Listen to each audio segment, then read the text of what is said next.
Mehzabin Mowshi. All right, done. Yes.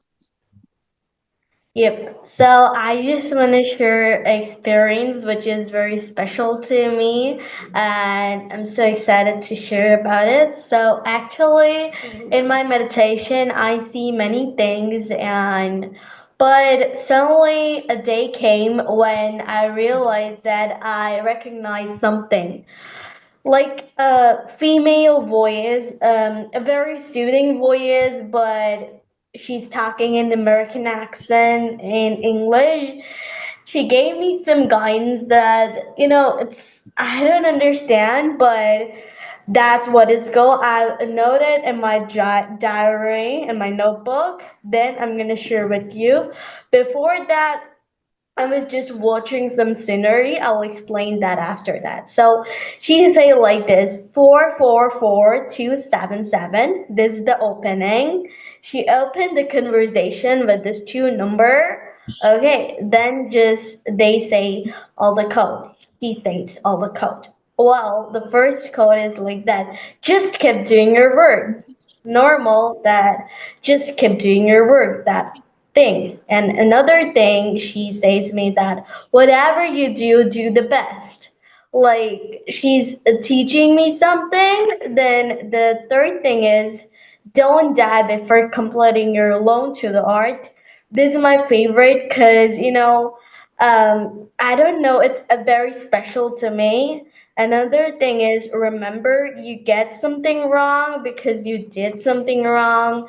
It's type of, in case of meditation, I heard that it's type of karma related. So she's trying to say that that's all your fault. That what do, you get something wrong because you did something wrong.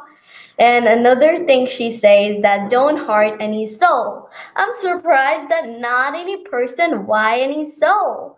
Another thing is nature will surprise you. Why nature will surprise me?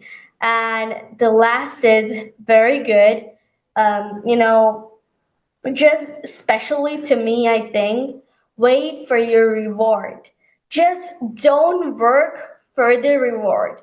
Like, wait for your reward, but don't go for the reward. Like, I'll get this reward. This is my goal, and I'm gonna accomplish it. No, not like that. Work for knowledge to carry to the next birth. Like I'm carrying my knowledge to the next birth, not for actually the reward we'll get in this birth. So she just tells something. Another thing, I see a monk type of thing and white beard type of, I see an owl in his shoulder. He's just meditating at type of oak tree, under an oak tree. But I couldn't realize what he is actually, but I just thinking that sometimes of meditation, spiritual people. Another thing that I see that underwater, I love water, like underwater experience.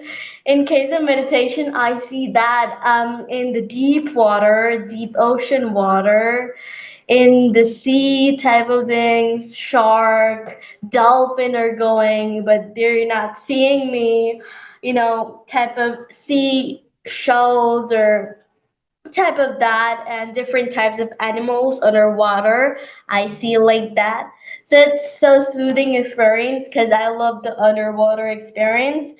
Another thing I see that type of a bungalow house, type of a rose garden, different type of rose flowers, and it just zooming in. And another thing, I see one eye. Nowadays, I'm seeing an eye, but I don't know what, like this, only one eye, nothing else. Nose or the face, I don't see anything, just the eye, like blue lens and type of eyelashes or bigs, and type of that. So I see one eye is actually zooming in and the tunnel goes very well. So that's all my experience, but still have a lot to share. I'll share in it'll just my experience. I think that meditation actually helps me because I could concentrate on my studies. Actually, I could manage anything, manage my time quickly. I could take quick decision, I'll do it or not. So this meditation overall just helped me a lot. But still, I have two questions. Actually, everyone have question in their mind.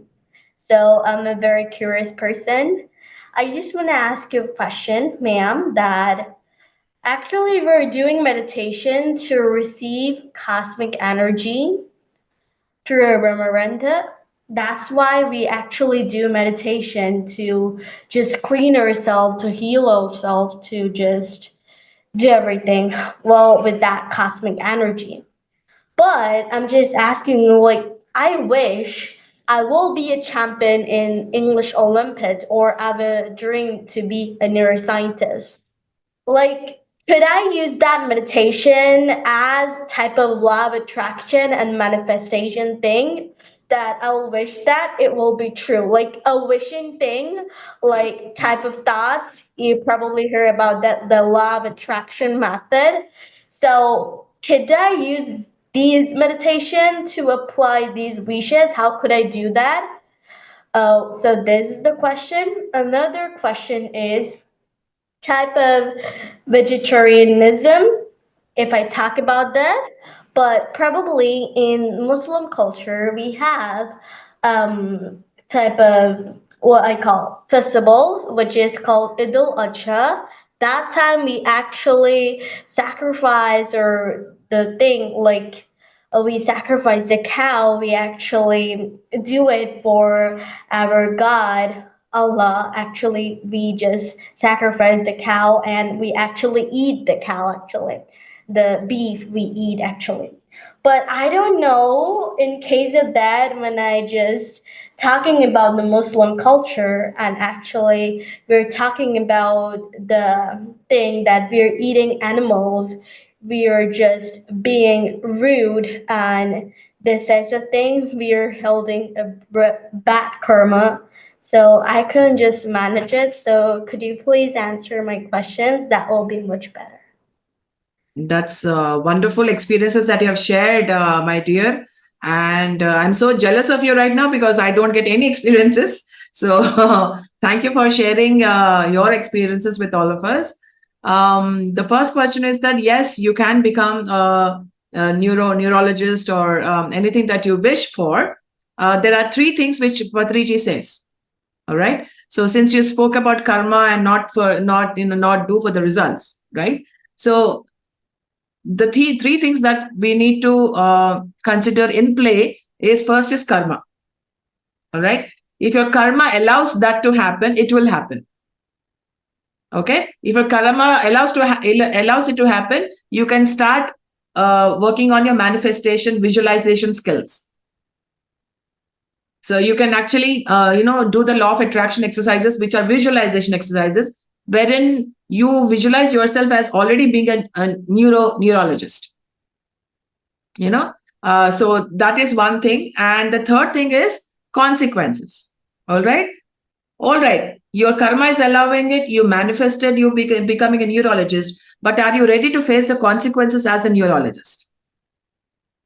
So what will happen after you become a neurologist? Are you ready to take the consequences? Are you ready to face whatever comes your way being a neurologist?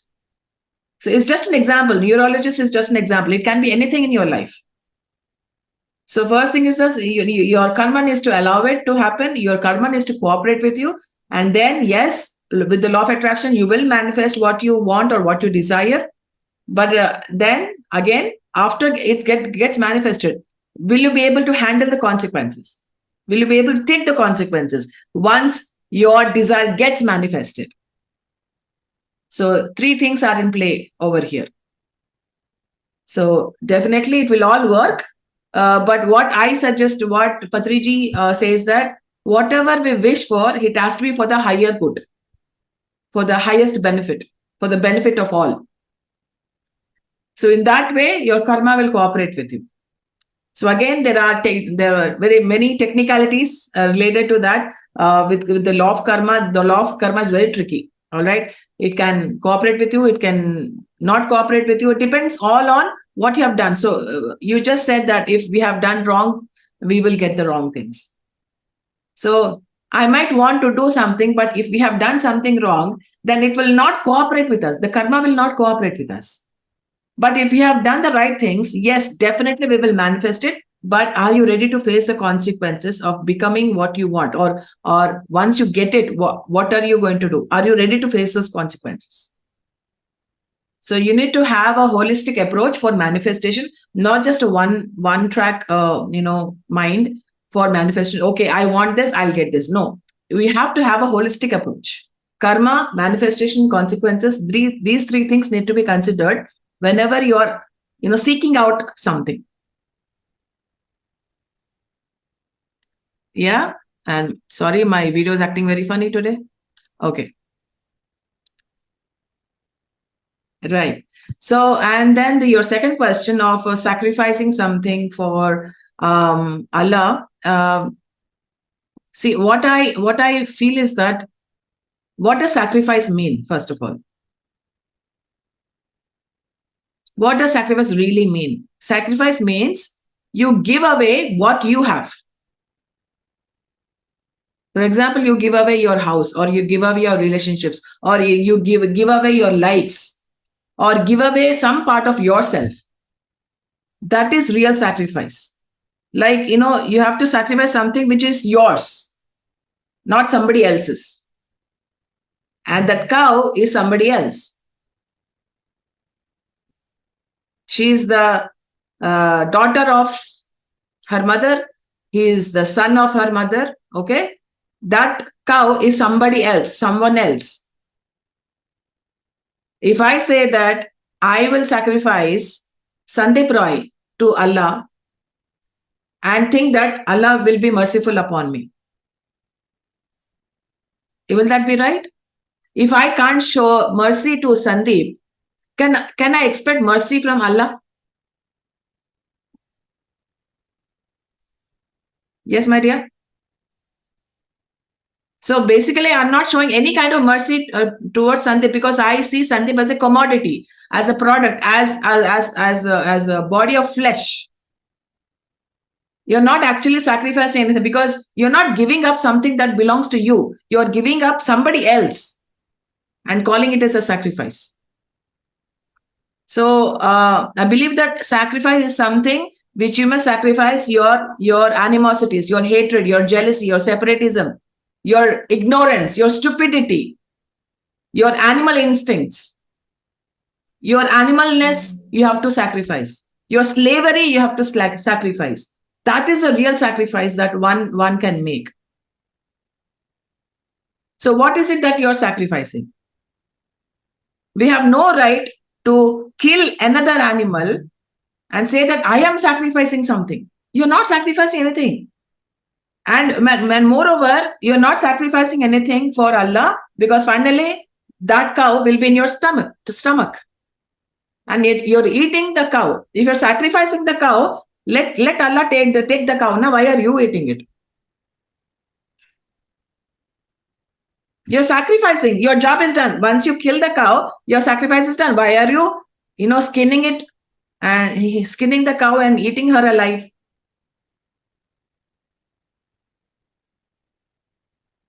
So a sacrifice has a very wider meaning, as a very deeper meaning. So you sacrifice something which you are, and which is becoming a blockage for your upliftment in a spiritual sense. So if you want to go up, for example, I want to go in the morning for a walk. Okay, but I'm feeling very lazy. You need to sacrifice your laziness to go for the morning walk. That is sacrifice. Okay, so sacrifice is like you have to give up something that belongs to you, that is in you. So those are the qualities that you need to sacrifice, not the animals. What did the animals do? Pure, gentle, innocent, kind beings who didn't do anything bad to anybody. All they did was to be born as a cow or to be born as an animal. What wrong have they done? They're just being themselves. They're not hurting anybody. They're not harming anybody. Why do we have to sacrifice an animal? And it doesn't mean that we need to sacrifice wild animals. No animals should be sacrificed. It is. Yes, Mehzabin, I think you got your answer. Allah, our God, told in actually that we should have to sacrifice our demon qualities, not other innocent animals. This is the pure Shastra says. So it is manipulated by other peoples, I think. I actually understand your answer. Thank you very much, ma'am, and thank you very much, everyone. Thank you very much, Ranjit sir. Thank you, Thank you, Mehzabin. Ma. Lovely to meet you. Lovely to meet you. Very It's great so master. nice. Yes, little great master.